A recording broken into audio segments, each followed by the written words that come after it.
పెడుతున్నా మళ్ళీ దీంట్లో ఇది ఇట్లుంది అది అట్లుంది. రెస్టారెంట్ వాళ్ళకి డబ్బులు ఇస్తారయ్యా, హౌస్ వైఫ్ లకు ఒక డబ్బులు ఇస్తారా మీరు? వైట్ రైస్ కోడి గుడ్లు పెట్టేసావు అంతే. You cook. వీళ్ళు ఎలా తెలుసా అండి, బిర్యానీ చేస్తుంటాం గుడ్లు వచ్చి తినేస్తారు ఫస్ట్.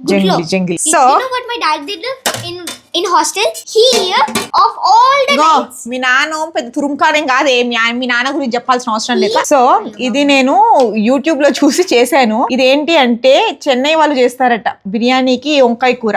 అది ఎలా ఉందో నాకు తెలీదు, నేనైతే సేమ్ యాజ్ ఇట్ ఈస్ నవలాడే వంకాయ కూర. తిని చెప్పు ఎలా ఉంది. పోవయ్యా, మీ ఇద్దరు ఒక పార్టీ నేను ఒక పార్టీ అయిపోయాను ఇంట్లో. ఇదిగో ఉల్లిపాయలు, నిమ్మకాయ ఫ్రిడ్జ్ పాడే దొబ్బిందిగా. ఈ కాయ ఆ కాయ ఏం లేదు, తర్వాత తింటా. ఆగవే సేమ్ వాళ్ళలాగే ఉంటావే నువ్వు.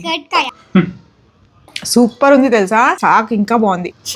అంటారు కదా వీళ్ళకి పెట్టట్లేదని పెట్టాను. ఎంత సతాయించుకో తింటుందో అంత సతాయించుకో తింటుంది ఈ మధ్య. నన్ను తినమ్మా ఈ అమ్మలకు కోపాలు రావద్దు. గర్మా గరం అండ బిర్యానీ.